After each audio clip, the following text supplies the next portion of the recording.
जम्मू दौरे पर आए ऑल इंडिया कांग्रेस कमेटी के महासचिव डॉक्टर सईद नसीर हुसैन शाह ने बीजेपी पर कांग्रेस की छवि को धूमिल करने का आरोप लगाया है। उन्होंने आरोप लगाया है कि बीजेपी लगातार कांग्रेस पर झूठे आरोप लगाकर निशाना बनाने से बाज नहीं आ रही है। जम्मू में आज एक प्रेस कॉन्फ्रेंस के दौरान डॉक्टर शाह ने बीजेपी पर जमकर निशाना साधा। उन्होंने कहा कि बीजेपी अपनी करनी पर पर्दा डालकर लोगों का ध्यान भटका रही है और यही वजह है कि कांग्रेस को निशाना बनाया जा रहा है।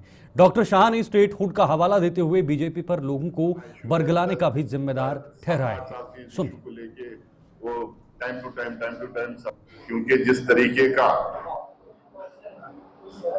Vendetta politics Bharatiya Janata party शुरू की, फिर से जिस तरीके से सोनिया गांधी जी पे और राहुल गांधी जी पे अटैक करने की कोशिश कर रहे हैं, जिस तरीके से वो बदनाम करने की कोशिश कर रहे हैं, जिस तरीके से हमारी पार्टी की छवि खराब करने के लिए, डिस्क्रेडिट करने के लिए, फैमिली को डिस्क्रेडिट करने के लिए जो कोशिश कर रहे हैं, उसको लेके काफी प्रोटेस्टों पे चल रहे हैं, काफी पार्टी वर्कर्स लगे हुए हैं, बहुत आक्रोश है, गुस्सा है पार्टी वर्कर्स में, और वो तमाम चीजों को ऑर्गेनाइज करने के लिए हम लोग को सीनियर लीडरशिप वहां पे रहना चाहिए था। आप तमाम लोगों को पता है ये इशू नया नहीं है, पुराना इशू है। 7-8 साल से इस इशू को लेके वो time to time Satana, harass करना, टॉर्चर करना ये कोशिश कर रहे हैं।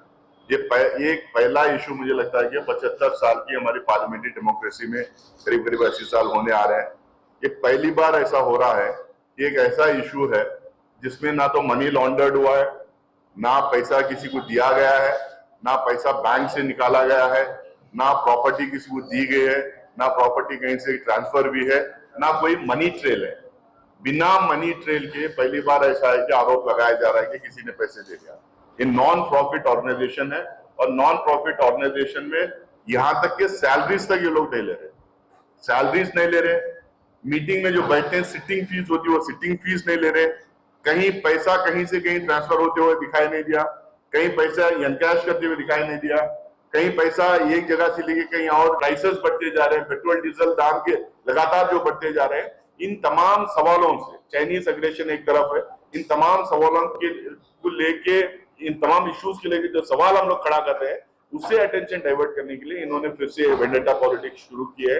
मैं आप लोगों को आपके माध्यम से भाजपा की सरकार को बताना चाहता हूं कि कांग्रेस जो है अंग्रेज के जमाने में अंग्रेजों को देख के कभी नहीं डरी, उनके खिलाफ खड़ी रही, उनके खिलाफ लड़ते रही। उसी तरह से कांग्रेस पार्टी आज भी जो लोग अंग्रेजों का रोल आज अदा कर रहे हैं, जो इस देश को डिवाइड करने की कोशिश कर रहे हैं, समाज में जो फूट डालने की कोशिश कर रहे हैं, उनसे बिल्कुल कांग्रेस पार्टी डरेगी नहीं और गांधी तो डरेंगे ही नहीं।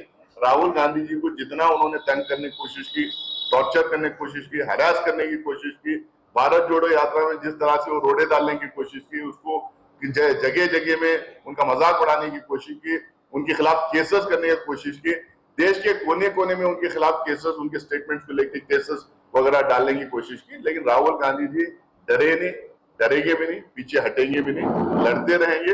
जो एक हमारा आइडिया ऑफ इंडिया है, जो हमारे स्वतंत्र आंदोलन के जो सेनानी थे, जो लीडर्स थे, जो रहनुमाए थे, जो एक विजन था उनका, जो एक ख्वाब उन्होंने देखा था, उसको रियलाइज करने के लिए कांग्रेस पार्टी बिल्कुल लड़ते रहेगी, डटे रहेगी और डरेगी नहीं। जो तुषार मेहता जी थे, जो सरकार की तरफ से जो खड़े हुए थे, वक्फ अमेंडमेंट वाला जो बड़ा मामला देश में चल रहा है, जो एक झूठ के बुनियाद के ऊपर, ये भी पहली बार ऐसा हो रहा। पहले झूठ बोला गया, मिस इन्फॉर्मेशन पूरे देश भर में फैलाया गया, पूरा उनका इको सिस्टम, पूरा गोदी मीडिया उनका लग गया था कि वक्फ के खिलाफ बोलो, इतना बोलो कि आम आदमी भी मानने लगे। लेकिन जब जेपीसी में, मैं भी जेपीसी का मेंबर रहा हूं कांग्रेस की तरफ से, जेपीसी में जब हम लोगों ने इनसे सवाल करने लगे, जब इनको लॉजिक पूछने लगे, जब इनसे डेटा मांगने लगे, तो बिल्कुल इनके पास कोई जवाब नहीं था। स्टेटहुड देने में उनको डिले क्यों कर रहे? हमने तो कहा था, उन्होंने अनाउंस किया था, प्राइम मिनिस्टर ने भी किया, अमित शाह जी ने भी किया, गृह मंत्री ने भी, तो स्टेटहुड क्यों नहीं दे रहे? ये हमारी रियासत, हमारा हक करके हमारी पार्टी की तरफ से पूरे जम्मू कश्मीर में एक मुहिम छेड़ी गई।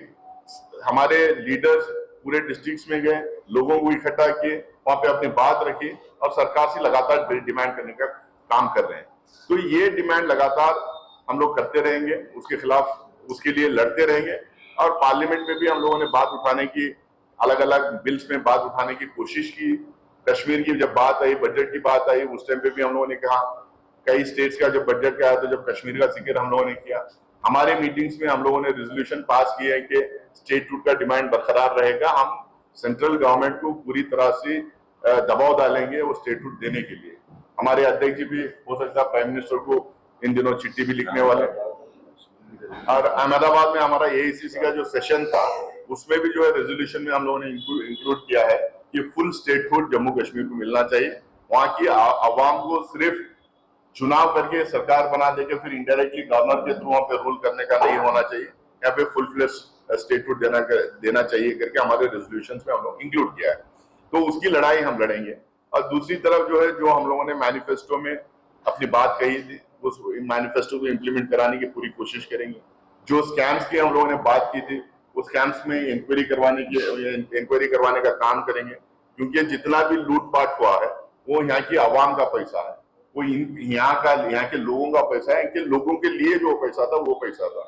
उसमें जो लूटपाट हुआ है उसमें कौन जिम्मेदार है, उसको हम लोग इंक्वायरी के थ्रू सजा दिलवाने की कोशिश करेंगे। इसके साथ में हमारे पार्लियामेंट में जब भी कश्मीर की, जम्मू कश्मीर की बात आती है, या नहीं तो टेलीविजन चैनल्स पे जम्मू कश्मीर की बात आती है, तो सेंट्रल गवर्नमेंट लगातार क्लेम करने की कोशिश करती है कि यहाँ पे मिलिटेंसी खत्म हो गई। वो ये बार बार क्लेम करने की कोशिश करती है कि यहाँ सुख शांति में लोग जी रहे हैं, बहुत तरक्की हो रही है।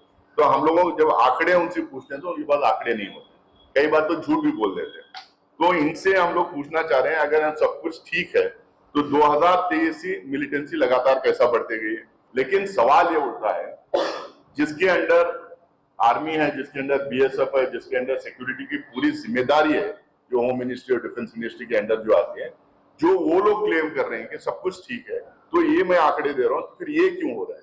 तो इसके लिए जिम्मेदार तो वही लोग हैं, उनको जवाब देना चाहिए। गलत जवाब देके, गलत आंकड़े देके आप देश को गुमराह नहीं कर सकते।